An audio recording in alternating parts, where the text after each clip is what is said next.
സഹോദരങ്ങളെ, ബഹുമാനപ്പെട്ട mother Mary കല്ലർക്കലിന്റെ അനുസരണ ജീവിതത്തിലേക്ക് നമുക്കൊന്ന് കടന്നു ചെല്ലാം. ദൈവമേ, അവിടുത്തെ ഇഷ്ടം നിറവേറ്റുവാൻ ഇതാ ഞാൻ വന്നിരിക്കുന്നു. നമ്മുടെ അനുസരണം മരണത്തോളം കീഴ്വഴങ്ങിയ ക്രിസ്തുവിന്റെ ചൈതന്യത്തിലുള്ളതായിരിക്കണം എന്ന് പഠിപ്പിച്ച മദർ മേരിയെ സംബന്ധിച്ച് അനുസരണം തിരുഹിത പൂർത്തീകരണമായിരുന്നു. ചെറുപ്പത്തിൽ തന്നെ അനുസരണം ശീലമാക്കിയ ഏലിയാമ്മ മിശിഹായുടെ മണവാട്ടിയായി സന്യാസ ജീവിതം നയിക്കാൻ അതിയായി ആഗ്രഹിച്ചിരുന്നിട്ടും 40 വയസ്സുവരെ മാതാപിതാക്കളെയും ആത്മീയ പിതാക്കന്മാരെയും അനുസരിച്ച് വീട്ടിൽ സന്യാസ ചൈതന്യത്തിൽ ജീവിച്ചു. സംസാരവും പെരുമാറ്റവും വിനയത്തോടെയായിരുന്നു. പരിശുദ്ധ അമ്മയുടെ വലിയ വിശ്വാസത്തോടു കൂടിയുള്ള അനുസരണത്തിന്റെ മാതൃകയാണ് സ്വജീവിതത്തിലൂടെ മദർ സഹോദരിമാർക്ക് പകർന്നു നൽകിയത്. ചെറിയ കാര്യത്തിൽ വിശ്വസ്തൻ വലിയ കാര്യത്തിലും വിശ്വസ്തനായിരിക്കും എന്ന തിരുവചനം തന്നിൽ അന്വർത്ഥമാകുമാറ് സമൂഹത്തിലെ നിയമങ്ങൾ എത്ര ചെറുതായിരുന്നാൽ തന്നെയും ദൈവ തിരുമനസ്സായി കണ്ട് ദൈവസ്നേഹത്തെ പ്രതി അത് അനുസരിച്ചിരുന്നു. നിഷ്ഠാപരമായ സന്യാസ ജീവിതത്തിന് ഉദാത്ത മാതൃകയും പ്രേരണയും ആയിരുന്ന മദർ സഭയെയും സഭാ അധികാരികളെയും സഭാ നിയമങ്ങളെയും ആദരിക്കുന്നതിലും വിനീത വിധേയത്വം പുലർത്തുന്നതിലും വലിയ നിഷ്ഠ വച്ചിരുന്നു. അധികാരികളുടെ കൽപ്പനകളെ ദൈവ തിരുമനസ്സായി സ്വീകരിച്ചു. വന്യപിതാക്കന്മാർ ഭവനം സന്ദർശിക്കുമ്പോൾ ആശീർവാദവും ഉപദേശവും ചോദിച്ചു വാങ്ങിയിരുന്നു. പിതാക്കന്മാരുടെ മുൻപിൽ മുട്ടുകുത്തി നിന്ന് അനുഗ്രഹം വാങ്ങിക്കുക എന്ന മദറിന്റെ പ്രത്യേകത മറ്റുള്ളവർക്ക് മാതൃകയായിരുന്നു.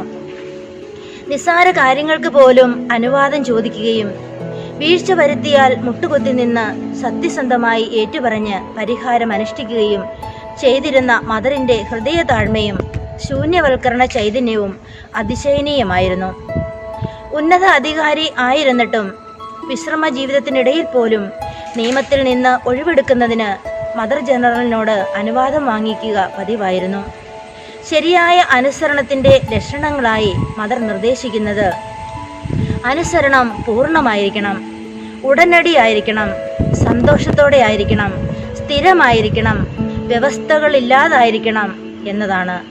കത്തിലൂടെ ഉപദേശം ആരാഞ്ഞ ഒരു സഹോദരിക്ക് മദർ നൽകിയ നിർദ്ദേശം ഇപ്രകാരമായിരുന്നു: ഈശോയെ സ്നേഹിക്കുക, സ്നേഹത്തിൽ അനുദിനം വർദ്ധിക്കുക, ഈശോയുടെ ഹിതം സിസ്റ്ററിനെ സംബന്ധിച്ച് എന്താണെന്ന് ആലോചിച്ച് പ്രവർത്തിക്കുക, ദൈവഹിതം എന്തു തന്നെ ആയാലും അത് മുറുകെ പിടിച്ച് പ്രവർത്തിക്കുക എന്നതാണ്. കുരിശുമരണം വരെ അനുസരണമുള്ളവനായി തന്നെ തന്നെ താഴ്ത്തിയ യേശുനാഥന്റെ മാതൃകയനുസരിച്ച് ചോദ്യം ചെയ്യാതെ ഔദാര്യത്തോടും എളിമയോടും കൂടി അനുസരിക്കുന്നതിൽ തീക്ഷ്ണതയുള്ളവരായിരുന്നു ആദ്യ അംഗങ്ങൾ, പ്രത്യേകിച്ച് വലിയ മദർ. ദൈവഹിതത്തിനുള്ള സമ്പൂർണമായ കീഴ്പ്പെടലാണ് സന്യാസത്തെ സമർപ്പണമാക്കുന്നത്. ഈശോ എന്നെ വിളിക്കുന്നു, ഇതാ ഞാൻ വരുന്നുവെന്ന് ഓരോ അവസരത്തിലും പ്രത്യുത്തരിക്കുവാൻ വലിയ മദർ പരിശീലനത്തിന്റെ ആരംഭത്തിലെ തന്നെ സമൂഹാംഗങ്ങളെ പഠിപ്പിച്ചിരുന്നു. അധികാരി ദൈവത്തിന്റെ പ്രതിനിധിയാണെന്ന് വിശ്വസിച്ചുകൊണ്ട് അധികാരികളിലൂടെയും നിയമങ്ങളിലൂടെയും നിർദ്ദേശങ്ങളിലൂടെയും മറ്റും വെളിപ്പെടുന്ന ദൈവേഷ്ടം നിർവഹിക്കുന്നതിൽ നിഷ്കർഷയും തീഷ്ണതയും പുലർത്തിയിരുന്നു. യഥാർത്ഥ ഭക്തി അടങ്ങിയിരിക്കുന്നത് മേലധികാരികളെ അനുസരിക്കുന്നതിലും ദൈവ തിരുമനസ് നിറവേറ്റുന്നതിലും മനസ്സിനെ നിഗ്രഹിക്കുന്നതിലും എളിമയോടുകൂടി ജീവിക്കുന്നതിലുമാണ്. ദൈവഹിതത്തിന് പൂർണ്ണമായും കീഴ്വഴങ്ങിയ ജീവിതമായിരുന്നു പരിശുദ്ധ മറിയത്തിൻ്റെത്. പരിശുദ്ധ അമ്മയെപ്പോലെ ഓരോ മേരി മകളും നിർമ്മല ഹൃദയരായി വചനത്തിന്റെ മുൻപിൽ വിനീത ദാസിയായി നിന്ന് നിന്റെ വാക്ക് എന്നിൽ നിറവേറട്ടെ എന്ന് സമ്പൂർണ്ണ ആത്മസമർപ്പണത്തോടെ പ്രവർത്തിച്ചിരിക്കുമ്പോൾ പരിശുദ്ധ അമ്മയിൽ എന്ന പോലെ വലിയ മദറിന്റെ ജീവിതത്തിൽ എന്ന പോലെ നമ്മുടെ ഹൃദയത്തിലും വചനം 100 മേനി ഫലം വിളയിക്കും.